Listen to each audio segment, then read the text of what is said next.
ही वेरेन वेरानी समन्ति द्वाचरण अवेरन च समन्ति ऐस थमो सनतनो, कि वैर से कभी वैर शांत नहीं होता, अवैर से ही वैर शांत होता है। कितनी बड़ी बात है। लोग बोलते हैं कि ईंट का जवाब पत्थर से दो।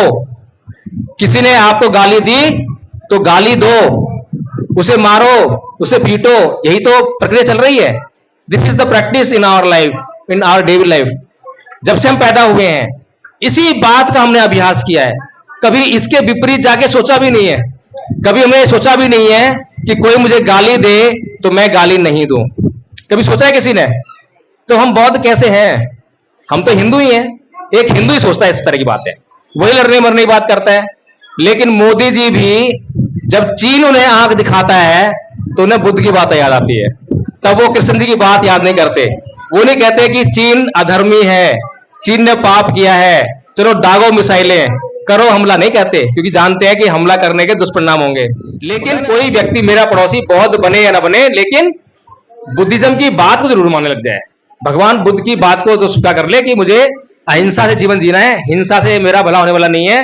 और सबसे बड़ी बात क्या है कि इस संसार में कौन सा ऐसा व्यक्ति है, चाहे वो मुसलमान हो, हिंदू हो, कोई भी हो, जो ये चाहता हो कि हिंसा होनी चाहिए?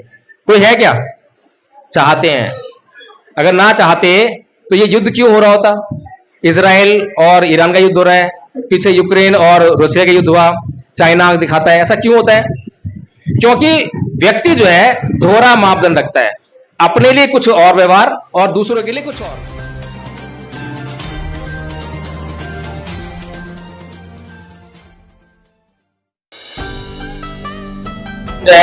जो बेकार चीजें हैं, जो काम का नहीं है, उसको भी हम यूज में लेके आ रहे हैं। लेकिन जो बहुत काम की चीज है उसको हम यूज में नहीं ला पा रहे हैं।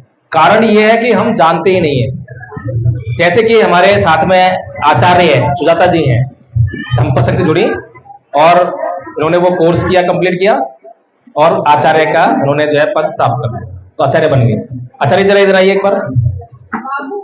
धम्मपद के कुछ पद बताएंगे आपको, अर्थ सही जो है, और देखिए कि कितना महत्व है उनका। के पद है मनो पुब्बंगमा धम्मा मनो सेठा मनोमया मनसा चे पदुत्थेन भासति वा करोति वा ततो न दुख मनवेति चक्कं व वहतो पदं। ये है मन ही प्रमुख है, मन ही सभी प्रवृत्तियों का अगुवा है। जो भी कर्म हम जो करते हैं मन से ही उत्पन्न होते हैं। मन यदि हमारा दुशील है, फल भी उसे हमें दुशील ही निकलेगा, अच्छा ये नहीं होता, क्योंकि मन दुखी है और दुख से किया हुआ कार्य कभी भी अच्छा कर्म देते ये नहीं कर सकता है। इसी के लिए और वो दुख हमारे पीछे किस तरह से लगता है, जैसे बैलगाड़ी चलती है तो बैलगाड़ी के जो बैलों के पीछे गाड़ी का जो चक्का होता है वह चक्का हमारे पीछे दुख के समान वैसे ही लग जाता है। और इसके बाद में है फिर दूसरा पद है मनो पुब्बंगमा धम्मा मनो सेठा मनोमया मनसा चे प्रसन्नेन भासति वा करोति वा ततो न सुख मनवेति छाया व अनपायिनी। अर्थात ये मन ही प्रमुख है, हर प्रवृत्तियों का मन प्रमुख है, मन से ही हर कर्म होते हैं। यदि हम अच्छे मन से कोई कार्य करते हैं हमें सुख की प्राप्ति होती है, और सुख हमारे पीछे उसी प्रकार लगता है जैसे हमारे साथ कभी न छोड़ने वाली छाया। दूसरा ये है अकुच्छी मंग अवधि मंग अजीनी मंग आहाती में एच तंग न उपनहंती वेरम तेसुप सम्मति। जैसे है उसने मुझे मारा, उसने मुझे डांटा, उसने मुझे गाली दिया, इस तरह की भावना जो मन में नहीं रखते हैं, दैट मीन्स इस प्रकार क्या है मैत्री की भावना करेंगे तो उससे मन में उसके प्रति है उसका बैर शांत हो जाता है ना, ये है। और भगवान बुद्ध ने कहा है नहीं वेरे न वेरानी समन्ति धकुदा जनंग अवेरे न सम्मति ऐस धम्मो सनातनो। वैर से बैर कभी शांत नहीं होता है, अवैर से ही वैर शांत होता है। यही हमारा सनातन धर्म का नियम है। ये हमें भगवान बुद्ध ने हमें इस तरह से सजाया, और इसी से ही हमारा मनुष्य का है प्रवृत्तियां, मनुष्य के नियम इसी से ही चलते हैं। यही हमारे धर्म है। बहुत बहुत साधुवाद। देखिए आचार्य जी ने मात्र 3 दिन में ये कोर्स कंप्लीट कर लिया था। ये कोर्स है, 4 पेज का कोर्स है खाली, ये कोर्स है खाली। आधा कोर्स तो इनको आता ही था, क्योंकि बौद्ध हैं तो आधा कोर्स तो इसमें है ही। आधा कोर्स जो धम्मपद का जो अभी सुनाया है जो है, वो इन्होंने सिर्फ 3 दिन में याद करके और आचार्य बन गए थे। यहाँ पर पब्लिक में बोलने की आदत नहीं है मेरे ख्याल से, इसीलिए जो है थोड़ा सा डिस्टर्ब हो गई थी। तो भगवान बुद्ध जो है कितनी सुंदर बातें कहते हैं, और एक एक बात ऐसी है जिससे केवल और केवल मनुष्य का कल्याण होता है। जैसा कि अभी आचार्य ने बोला कि अकोछि मंग अवधि मंग अजिनी मंग आहासी में ये चतंग उपनयंती बेरंग तेसंग न सम्मति, कि उसने मुझे मारा, उसने मुझे डांटा, उसने मेरा सब कुछ जीत लिया। जो इस प्रकार की बातें अपने मन में बनाए रखते हैं, उनका वैर कभी शांत नहीं होता। अगर आप लोग सुनने वाले नहीं होते, मैं बहुत जल्दी खत्म कर गया होता। आप लोग बहुत साधुवाद इस बात के लिए। हाँ, और उम्मीद है कि अगर बात को समझ में आएगी तो बात आगे भी बढ़ेगी, और बात आगे बढ़ेगी तो हमारे कल्याण की, तो हम अपने कल्याण के लिए आगे काम भी करेंगे। तो इस प्रकार से जो हम देखते हैं कि हमारे परिवारों में एक समस्या रहती है, पति पत्नी के बीच में, भाई बहन के बीच में, पिता पुत्र के बीच में अक्सर कुछ ना कुछ कहा सुनी हो जाती है। और जब कहा सुनी होती है तो हम उसको जो है पकड़ कर बैठ जाते हैं। कई बार पति पत्नी के बीच छोटी सी बात पे खाने को लेकर विवाद हो गया, पति ने मान लीजिए कुछ ज्यादा कटु शब्द बोल दिए, पत्नी ने दिल से लगा लिया, 2 दिन तक नहीं बोली, 1 हफ्ता हो गया, 1 महीना हो गया, अपने मायके चली गई, साल भर हो गया, यहां तक नौबत जो है डाइवोर्स पे आ जाती है। तो इतना सारा सब कुछ जो है क्यों हो गया? क्योंकि एक व्यक्ति ने दूसरे व्यक्ति को कुछ कहा और उसने वो बात अपने मन में बैठा ली, और मन में बैठा ली तो उसका जो है मन शांत नहीं हो रहा, वो अशांत हो गया। इतना सब कुछ किस लिए हुआ? डिवोर्स तक हो गया। किस लिए हुआ? केवल भगवान बुद्ध की ये बात हम नहीं जानते थे। अगर भगवान बुद्ध की ये बात जानते तो तत्क्षण उस बात को वहीं छोड़ देते। किसी ने मुझे कुछ कहा, माफ कर दिया, क्षमा कर दिया, ये गुण हमारे भीतर आ गया होता। भगवान बुद्ध की बात मान ली होती तो डाइवोर्स नहीं होता। भगवान बुद्ध की मान ली होती तो कम से कम हफ्तों तक, महीनों तक घर की व्यवस्था खराब नहीं होती, भूखे प्यासे रहना पड़ता। इतना सब हमारा बुरा हो रहा है, दिनों दिन हम जो है हमारा बुरा हो रहा है और हम बुराई में जी रहे हैं, लेकिन हम भगवान बुद्ध की बात को नहीं सुन के राजी, उसका आचरण नहीं कर रहे हैं। इतनी इंपॉर्टेंट बात है। और अभी ये चरिंदा है कि ना ही वेरेन वेरानी संबंधित आचरण अवेरन च संबंधी ऐस्थमोसनतनो, कि वैर से कभी वैर शांत नहीं होता, अवैर से ही वैर शांत होता है। कितनी बड़ी बात है। लोग बोलते हैं कि ईंट का जवाब पत्थर से दो। किसी ने आपको गाली दी तो गाली दो, उसे मारो, उसे पीटो, यही तो प्रक्रिया चल रही है। This is the practice in our life, in our daily life. जब से हम पैदा हुए हैं इसी बात का हमने अभ्यास किया है, कभी इसके विपरीत जाके सोचा भी नहीं है। कभी हमने सोचा भी नहीं है कि कोई मुझे गाली दे तो मैं गाली नहीं दूं। कभी सोचा है किसी ने? तो हम बौद्ध कैसे हैं? हम तो हिंदू ही हैं। एक हिंदू ही सोचता है इस तरह की बात है, वही लड़ने मरने की बात करता है। लेकिन मोदी जी भी जब चीन उन्हें आंख दिखाता है तो उन्हें बुद्ध की बात याद आती है, तब वो कृष्ण जी की बात याद नहीं करते। वो नहीं कहते कि चीन अधर्मी है, चीन ने पाप किया है, चलो दागो मिसाइलें करो, हमला नहीं कहते, क्योंकि जानते हैं कि हमला करने के दुष्परिणाम होंगे। होता है ना ऐसा? यही बात को अगर हम समता में रहकर हमेशा उसका समान व्यवहार करें। अरे भाई, कोई ताकतवर व्यक्ति मेरे सामने आ जाएगा तब मैं अहिंसा का पालन करूं, तब तो करने पड़े, मजबूरी है। जब कोई मैं अहिंसा का पालन थोड़ा कर रहा हूं, मैं तो अपनी कमजोरी का पालन कर रहा हूं। बात तो जब बन जाए जब मुझसे कमजोर व्यक्ति हो और वो मुझे गाली दे, और जब मैं अहिंसा का पालन करूं, यही तो समता रहेगी ना। तब पता लगेगा कि हाँ, मैं वास्तव में धर्म का पालन कर रहा हूं। मैं सबके साथ समान व्यवहार करता हूं, चाहे कोई ऊंचा है, नीचा है, गरीब है, अमीर है, शरीर से मजबूत है, कमजोर है, इस बात से फर्क नहीं पड़ना चाहिए। मेरा व्यवहार जो है सम्यक होना चाहिए, उचित होना चाहिए, सबके लिए एक जैसा होना चाहिए, न्यायोचित होना चाहिए। तो मुझे कहीं पर भी कठिनाई का सामना नहीं करना पड़ेगा। अब ये बातें एक बौद्ध के लिए तो अच्छी लग रही हैं, और बौद्ध लोग होंगे तो उनके बीच तो पालन हो जाएगा। लेकिन बौद्ध लोग नहीं है, अबौद्ध लोग हैं, मेरा पड़ोसी हिंदू है, सामने हिंदू है, इधर भी हिंदू है, तब क्या होगा? तब तो मैं खतरे में रहूंगा। मैंने बौद्ध धर्म जान लिया, सीख लिया, और मैं पालन कर रहा हूं, तो सुखी हूं क्या मैं? सुखी हूं मैं? बताइए कितने लोग मानते हैं कि अगर मैंने बौद्ध धर्म का पालन करना शुरू कर दिया तो मैं सुखी हो जाऊंगा? सुखी हो सकता हूं क्या? नहीं। क्यों? क्योंकि अभी मेरा समाज जो है वो बौद्ध नहीं है, और जब मेरा समाज बौद्ध नहीं है तो मुझे पर हमेशा खतरा बना हुआ है। वो हिंसक है, अगर हिंसक है उसके पास तलवार है, भाले हैं, बंदूक है, तो उसका इस्तेमाल करेगा ना। मुझ पे भी कर सकता है, तो मेरा जीवन भी खतरे में है। इसलिए मुझे चाहिए कि बौद्ध बन गया मैं घर पे ना बैठूं, अपने पड़ोसी को भी बताऊं कि भाई तू भी बौद्ध बन जा। बौद्ध मत बन, बौद्ध बन मत बन, कोई फर्क नहीं पड़ता। बुद्ध ने बौद्ध नहीं बनाए, बौद्ध बनना हमारी जरूरी हो गया, जरूरत हो गया है। क्योंकि ये जो संसार है ये वर्गों में बटा हुआ है, धर्मों में, जातियों में, इसमें वर्ग बने हुए हैं, और एक वर्ग का इंटरेस्ट दूसरे वर्ग के इंटरेस्ट से टकराता है। इसलिए हमें जो है बौद्ध समाज जरूरत पड़ती है। लेकिन कोई व्यक्ति, मेरा पड़ोसी बौद्ध बने या ना बने, लेकिन बुद्धिज्म की बात को जरूर मानने लग जाए, भगवान बुद्ध की बात को तो स्वीकार कर ले कि मुझे अहिंसा से जीवन जीना है, हिंसा से मेरा भला होने वाला नहीं है। और सबसे बड़ी बात क्या है कि इस संसार में कौन सा ऐसा व्यक्ति है, चाहे वो मुसलमान हो, हिंदू हो, कोई भी हो, जो ये चाहता हो कि हिंसा होनी चाहिए? कोई है क्या? चाहते हैं। अगर ना चाहते तो ये युद्ध क्यों हो रहा होता? इजराइल और ईरान का युद्ध हो रहा है, पीछे यूक्रेन और रूसिया का युद्ध हुआ, चाइना दिखाता है, ऐसा क्यों होता है? क्योंकि व्यक्ति जो है दोहरा मापदंड रखता है, अपने लिए कुछ और व्यवहार और दूसरों के लिए कुछ और। अपने लिए चाहता है कि मुझे लोग सब सम्मान करें, मुझे कोई गाली ना दे, मुझ पर कोई क्रोध ना करे, मेरी कोई हत्या ना करे, लेकिन सब पर चाहता है कि मैं धौंस जमा के रहूं, है ना? दोयम दर्जे का व्यवहार है। ऐसे ही मेरी तो कोई संपत्ति चुराए ना, लेकिन सबकी संपत्ति मेरे पास इकट्ठी हो जाए, मैं सबका मालिक हो जाऊं। मेरी बहन बेटियों से कोई भी बदतमीजी से व्यवहार ना करे, गलत आचरण ना करे, लेकिन मैं सबकी बहन बेटियों को छेड़ता रहूं, ऐसा ही व्यवहार है ना, दोहरा आचरण है।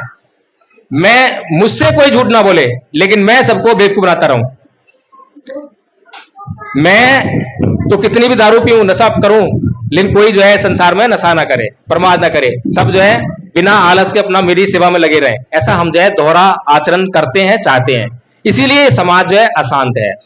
अगर भगवान बुद्ध की एक एक शिक्षा को हम लोग धारण कर लेंगे, जान जाएंगे, सीख जाएंगे और उसकी बातें समाज में करने लग जाएंगे, तो ये समाज बौद्धमय हो जाएगा, ये भारत बौद्धमय हो जाएगा।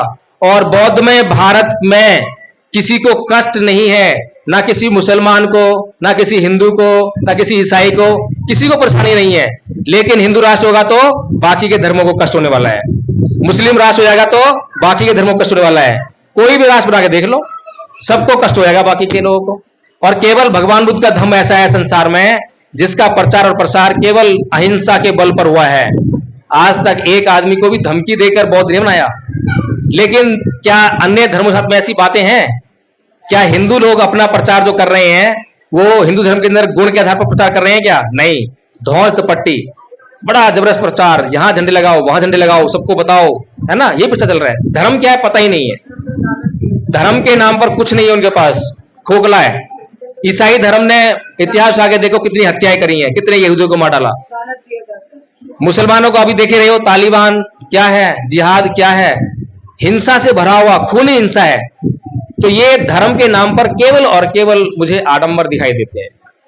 बुद्ध का धर्म ऐसा है जो पूरी दुनिया को जो है रेगुलेट कर सकता है। आज पूरी दुनिया अगर युद्ध नहीं चाहती है तो उसके पास बुद्ध के मार्ग के अलावा दूसरा मार्ग नहीं है। अगर आज पूरी दुनिया शांति चाहती है तो बुद्ध के अलावा कोई और उनको जो है शांति देने वाला नहीं है।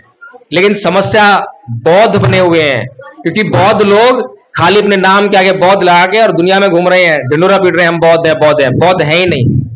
अगर बौद्ध होते तो उन्हें ये कहने की जरूरत नहीं पड़ती कि बौद्ध जो है विज्ञानवादी होते हैं, तर्कवादी होते हैं।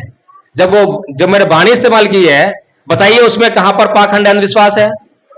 ना ही वेरेन वेरान इसमें दुराचानंग, बताइए कौन इनकार करेगा? संसार में कहीं भी चले जाइए, कोई देश का आदमी, कोई इनकार नहीं करता। अकोछी मंगवदी वाली जो गाथा है, कौन इनकार करेगा? बताइए, सबकी जरूरत है। बल्कि मुसलमान भी अगर उसको भी बोलोगे वो कहेगा हाँ भाई बहुत अच्छी बात है, कोई इनकार करने वाला नहीं है। लेकिन हमें इसका जो है प्रचार करना पड़ेगा। इसी प्रचार को करने के लिए धम्मपद संघ ने 3 साल का कोर्स बनाया। अभी तक शायद ये प्रैक्टिस कहीं नहीं हुई है, और कहीं हो रही हो तो पता नहीं है मुझे, लेकिन मैं ये जानता हूं कि हम लोगों ने इसका शुरुआत कर दी है और 3 साल का कोर्स बनाया है। प्रथम वर्ष का जो कोर्स है, फर्स्ट ईयर का, बहुत छोटा सा कोर्स है, ये आपके सामने जो है आया है। इसमें आधा कोर्स आपको आता ही है, जैसे खमा याचना सबको आती होगी, खमा याचना, शील याचना सबको आती होगी, नमन, तीसरन, पंचशील, धम्मपालन गाथा आप लोगों ने करी है, ये तो आपको आता ही है। इसके अलावा इसमें केवल धम्मपद की पहली 5 गाथाएं और शामिल है। इतना सा कोर्स बताइए। आप लोग जो है एक दिन में कर सकते, इतना कोर्स कर लेंगे, उसके बाद गूगल मीट पे हमारी मीटिंग होती है, उसमें रोज कभी जब मैं जुड़ता हूं तो ऐसे धम्म की चर्चाएं करता हूं, धम्म की और गहरी बात बताता हूं। जब हम धम्म को सीख जाएंगे तो हम अपने चारों तरफ जो है इन बातों को करने लगेंगे। फिर दूसरे साल का जो कोर्स है, द्वितीय वर्ष का जो कोर्स है, वो है संस्कार कर्ता बनाने का कोर्स, जो मैंने आपको डिस्कस किया कि बाबा साहब लिखते हैं कि किस तरह से भारत से एकदम से धर्म गायब हो गया, बौद्ध कहां चले गए। तो इसलिए हमें हर व्यक्ति को संस्कार करना आना चाहिए, कहीं ऐसा ना हो कि संस्कार करने वाला ना हो तो फिर से ब्राह्मण घुसा है। तो संस्कार कर्ता बनने का हमारा कोर्स चल रहा है। प्रथम वर्ष के अब तक धम्मपद संघ ने 30 आचार्य बना चुके हैं। प्रथम वर्ष के 30 धम्माचार्य बन चुके हैं, सुजाता जी उसमें से एक हैं। सेकंड ईयर का कोर्स स्टार्ट हो चुका है, उसमें बहुत सारे लोग एडमिशन ले चुके हैं। और जो हमारा स्कूल है उसका नाम है विश्व अशांति निवारण स्कूल। कैसा नाम है? अशांति की बात कर रहे हैं, शांति, दुनिया शांति की बात करती है। इस पर ही मैं एक बात बता दूं आपको जो है कि भगवान बुद्ध से पहले इस संसार के लोग, ऋषि मुनि तपस्या करते थे। किस लिए करते थे? सुख के लिए, स्वर्ग के लिए और अप्सराओं के लिए। सुना है ना आप लोगों ने? इसलिए करते थे। लेकिन पहली बार भगवान बुद्ध संसार में ऐसे हुए, ऐसे व्यक्ति हुए जो ना तो सुख की खोज में गए, ना अप्सराओं की खोज में, ना स्वर्ग की खोज में। किसी खोज में गए? दुख की खोज में। संसार तो सुख ढूंढ रहा है और भगवान बुद्ध दुख खोज रहे हैं। तो भगवान बुद्ध की जो फिलॉसफी वो क्या है कि दुख को खोजो और दुख के कारण को जानो, उसका निवारण जानो और उसके लिए मार्ग तलाश करके उसको अंत कर दो। अगर आपके जीवन से दुख निकल जाएगा तो क्या रह जाएगा? सुख। सुख को अभी तक कोई परिभाषित नहीं कर पाया था, बताया नहीं किसी ने सुख क्या होता है। कोई बताएगा तभी तो पता लगेगा, तभी तो उसको ढूंढेंगे। अगर मैं अंदर कमरे में मोबाइल रख दूं और यहां लोग बैठे हुए लोगों से बोलूं, किसी को मालूम नहीं, किसी ने देखा नहीं मोबाइल कैसा होता है, और मैं बताऊं भी ना कि मोबाइल कैसा होता है, और मैं किसी को भी बोलूं जाओ मोबाइल लेकर आओ, क्या ले आएगा मोबाइल? मतलब ही नहीं है। लेकिन मैं बता दूं कि मोबाइल ऐसा होता है, इतना बड़ा होता है, ऐसा ऐसा होता है, बटन दबाएंगे लाइट जलेगी, तो वो जाएगा और चेक करेगा और ले आएगा मोबाइल। ऐसा ही है ना? तो यानी कि हमारे पास स्पेसिफिकेशन होनी चाहिए। दुख क्या है पता होना चाहिए, सुख क्या है पता होना चाहिए। तो सुख को ढूंढने वाले लोग आज तक उसको परिभाषित नहीं कर पाए थे। लेकिन भगवान बुद्ध ने पहली बार दुख की खोज में गए और दुख को पहले परिभाषित किया। क्या कहते हैं? जाति भी दुखा, जरा भी दुखा, व्याधि भी दुखा, मरणा भी दुखा, शोक परिदेव दोमनस्य उपाया सापी दुखा, जम पी छंगने लभती तंपी दुखं, पेहि विपयोगो दुखा, अप्यहि संपयोगो दुखा, संख्यतेन पंचपादान खंदापि दुखा। कि जन्म लेना दुख है, रोग दुख है, बुढ़ापा दुख है, मरना दुख है, जो हम चाहते हैं वो नहीं मिलता तो दुख होता है, प्रियजनों का बिछुड़ना दुख होता है, अप्रिय जनों का मिलना दुख होता है। कुल मिलाकर 5 स्कंदों से निर्मित ये शरीर दुखों का घर है। पहली परिभाषित कर दिया ना दुख को कि दुख क्या है। दुख बता रहे हैं, सुख नहीं बता रहे हैं। इसीलिए भगवान बुद्ध 5 शीलों में कुछ नहीं करने के लिए बोलते हैं। इतने बोलेंगे क्या करना चाहिए, वो कह रहे हैं भाई क्या करना चाहिए वो तो करते रहना, ये 5 बातें बस मान लो, ये नहीं करनी है, बाकी जो मर्जी करते रहो। अब ये मत करो, बाकी जो करते रहो। तो बताओ जीवन में आपके क्या आएगा? सुख, शांति, समृद्धि आएगी नहीं आएगी? इतना आसान रास्ता है भगवान बुद्ध का, लेकिन हम लोगों को ज्ञान ही नहीं है। प्रॉब्लम हमारे बौद्ध भिक्षु हैं। बौद्ध भिक्षु आते हैं पता नहीं क्या करते हैं, मुझे कुछ मंत्र संत्र पढ़ते हैं, हाँ मंत्र पढ़ेंगे और जो है चले जाएंगे। लेकिन भगवान बुद्ध की बातें, उनका संदेश कितना जरूरी संदेश है, हमें समझाते नहीं है। आप लोग भी ऐसे ही हो, लेकिन क्योंकि हिंदू धर्म छोड़ के आए ना, हिंदू धर्म में कोई भी पीला वस्त्र पहनकर भीख मांगता है तो आप लोग उसको प्रणाम करते, प्रणाम साधु जी, ऐसे करते हैं ना। आज भी वही नहीं, पहले करते थे ना, हिंदू थे जब, तो वहीं से तो आए हम लोग जो है, तो आदत तो वहीं की पड़ी हुई है। तो अभी क्या करते हैं, अभी जो है जो बौद्ध भिक्षु होता है, कोई भी आदमी चीवर ओढ़ ले जाके उसके पैरों में लेट जाते हैं। ऐसा ही है ना?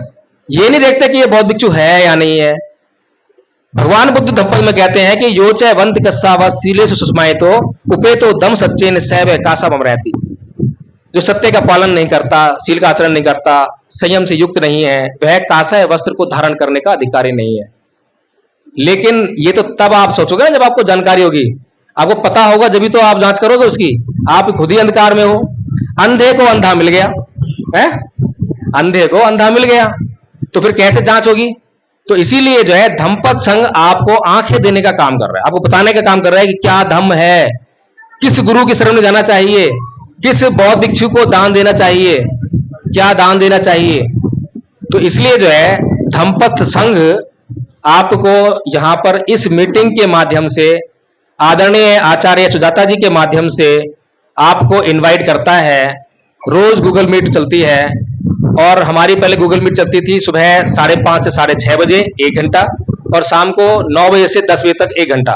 लेकिन क्योंकि डिमांड बढ़ी उसकी तो सुबह 5:30 से 8 बजे हो गया, दोपहर में भी 2:30 बजे से 5 बजे हो गया और शाम को जो है 8 बजे से रात को 11-12 बजे तक हो गया। और अभी इसको बढ़ाकर जो विश्व अशांति निवारण स्कूल जो हमारा चल रहा है उसको हम 24/7 करने की कोशिश कर रहे हैं।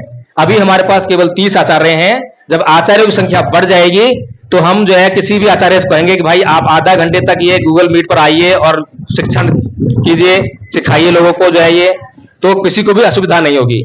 तो 24/7 होने वाला पहला स्कूल होगा संसार का। गलत कह रहा हूं, सही कह रहा हूं? अब तक आपने कोई मंदिर ही खुला देखा होगा जो 24 घंटे खुलता है, शिक्षा के लिए विद्यालय खुले नहीं देखे होंगे। लेकिन हमने यह प्रयास शुरू किया है कि हम शिक्षा का ये विद्यालय विश्व अशांति निवारण स्कूल, इसको 24 घंटे ऑनलाइन कर देते हैं। जब आओ जब मर्जी सीख लो, किसी के पास कोई एक्सक्यूज ना रहे कि मैं पढ़ा लिखा नहीं हूं। कोई बात नहीं, अनपढ़ हो तब भी आ जाओ। हमारे कई आचार्य अनपढ़ हैं। एक आचार्य हमारे मजदूर थे, उन्होंने पूरा कोर्स याद कर लिया, करवाया उनको याद। एक नाई हमारे बिहार से हैं, नाई का काम करते हैं। एक आचार्य जो है सिलाई का काम करती हैं। उन लोगों को हमने, कोई बड़े पढ़े लिखे विद्वान लोगों नहीं हुआ, मैं रतनलाल जी के पास नहीं गया कि आप आचार्य बनिए, लक्ष्मण यादव के पास नहीं गया कि आप आचार्य बनिए। मैं उन लोगों के पास गया, उन लोगों को ढूंढा जिनकी इच्छा है कि वो बाबा साहेब की बात को, उनके उद्देश्य को पूरा करने के लिए अपना जीवन लगाएं। बाबा साहेब ने अपने जीवन का एक एक पल समाज के लिए लगा दिया, तो आप भी कम से कम अपने जीवन का 1 घंटा रोज, आधा घंटा रोज, वो भी नहीं तो 15 मिनट रोज, वो भी नहीं तो हफ्ते में 1 घंटा रोज, 1 महीने में 1 घंटा रोज, कुछ ना कुछ तो आप लगाइए। अगर कुछ ना कुछ आप लगाएंगे तो बाबा साहेब का उद्देश्य जो आपके लिए ही निर्धारित किया गया है उसके सफल होना निश्चित है। लेकिन अगर नहीं लगाएंगे तो उसकी असफलता भी उतनी ही निश्चित है। तो इसीलिए हमारा समाज हमेशा मसीहा ढूंढता है। वो ढूंढता है कि कोई बाबा साहेब आ जाएं तो हमारा उद्धार हो जाए, वो ढूंढता है कि कोई कांसीराम आ जाएं तो हमारा उद्धार हो जाए। लेकिन हम कहते हैं कि क्या आरएसएस कोई कांसीराम ढूंढती है? कोई है कांसीराम उनके पास? कोई बाबा साहेब है उनके पास? नहीं है। तो वो क्या करते हैं? कोई पूरा कांसीराम तुम्हारे पास आएगा नहीं, कोई पूरा बाबा साहेब भी नहीं आएगा, कोई पूरा बुद्ध भी नहीं आएगा। तो क्या करते हैं कि वो अंश लेते हैं। वो कहते हैं एक काम करो भाई, 1-1% सब कांसीराम का दो। तो 100 लोग निकालते हैं, 100 लोग अपना 1-1% देते हैं, तो एक कांसीराम पैदा कर लेते हैं। 100 लोग मिलाकर एक कांसीराम, 100 लोग मिलाकर एक बाबा साहेब, और हजारों लोगों को मिलाकर जो एक बुद्ध बना लेंगे। कितना आसान काम है? तो इसी तरह से हम लोग अगर अपना 1-1% भी दें तो हमें अपना सब कुछ त्यागने की जरूरत नहीं पड़ेगी। अब तक हमारे महापुरुषों ने जितना भी काम हमारे लिए किया है उनको अपना सब कुछ त्यागना पड़ा है, सब कुछ बलिदान करना पड़ा है। बाबा साहेब ने अपना सारा सुख चैन, 4 बच्चे, 1 बीवी, सब कुछ त्यागा जब जाके आपको ये सब दिया। मान्यवर साहेब कांसीराम जी ने अपना सब कुछ त्यागा जब आपको सब कुछ दिया। लेकिन आप लोगों को ये नहीं कह रहे हैं कि आप सब कुछ त्यागो, आप लोग कह रहे हैं कि भाई 1 घंटे का अपना जो आपका भोग विलास उसे त्याग दो, 1 घंटा तो समाज के लिए दे दो। अगर 1-1 घंटा भी आप रोज दोगे तो इस समाज का काम बहुत आगे बढ़ जाएगा। अब बताइए कि कितने लोग ये चाहते हैं कि भारत बौद्ध में वो हाथ खड़ा करें एक बार ईमानदारी से और सोच में करें। जी चलिए, कुछ लोग मिल गए हैं। तो कितने लोग जो है अब आदरणीय आचार्य सुजाता जी के साथ मिलकर ये स्कूल ज्वाइन करेंगे? स्कूल ज्वाइन करना है पढ़ने के लिए, ठीक है, ऑनलाइन है और कोई फीस नहीं है, कोई फीस नहीं है, कोई आपसे रिक्वायरमेंट नहीं है। आपकी सिर्फ इच्छा चाहिए कि मुझे कोर्स करना है। बाकी की जिम्मेदारी धम्मपद संघ की है। धम्मपद संघ बाकी की जिम्मेदारी निभाएगा। आपको कब समय है, आपको एक आचार्य दे देंगे। आचार्य को आप फोन कीजिए, जब आपके पास समय हो जब सीखिए, कभी भी। उसके अलावा जो कॉमन मीटिंग चल रही है उसमें आप किसी भी आचार्य से सीख लीजिए, और बहुत आसान काम है, कोई मुश्किल काम नहीं है। और धन की व्यवस्था जो है आपसे मांगा नहीं जाएगा। लेकिन अगर आपको जब लग जाए कि ये जो काम है ये समाज के लिए बहुत जरूरी है। आपको लग जाए कि ये काम पूरी ईमानदारी से हो रहा है, आपको लग जाए कि मैं भी इस मुहिम का हिस्सा हूं, आपको लग जाए कि हाँ मेरी भी बात से इंकार नहीं होता है, सुनी जाती है, न्यायिक बात होती है, तब आपको लगे कि मुझे सहयोग करना है, तब आप जो है सहयोग कर देना, अन्यथा मत करना। बिल्कुल खुली किताब है। और ये जो संघ है इसकी जो कार्यकारिणी है, सारे निर्णय इसमें कार्यकारिणी में लिए आते हैं। पवाना विधि कितने लोगों ने सुनी है? पवाना विधि सुनिए किसी ने? पवाना विधि नहीं सुनी? बताओ, बौद्धों के लिए पता होनी चाहिए। भिक्खु संघ जो है हर साल वर्षावास के बाद इसका आयोजन करता था, पवाना विधि का, कि अगर उससे कोई पाप हुआ है, किसी भी भिक्खु से कोई पाप हुआ है तो पाप देशना करे, उसको शुद्धिकरण कहते हैं। तो ऐसी ही विधि हमने अपने भीतर अपनाई है। हर बुधवार को पवाना विधि का आयोजन होता है। उसे पूछा जाता है कि भाई आपसे कोई सील का उल्लंघन हुआ हो तो बताइए, कोई जो धम्मपत्नी ने नियम बनाए हैं वो टूटा हो तो बताइए। फिर लोगों से पूछा जाता है कि भाई किसी ने किसी को नियम तोड़ते हुए देखा हो तो बताइए। इस तरह से संघ जो है लगातार अपने भीतर शुद्धि करता रहता है। समता में रहना सिखाते हैं। समता क्या है? टॉपिक ज्यादा चला जाएगा, टाइम हो गया। अच्छा, तो ठीक है, फिर मैं अब अपनी बात को यहीं विराम देता हूं। फिर कभी और मौका मिलेगा तो फिर आएंगे। जय भीम, नमो बुद्धाय।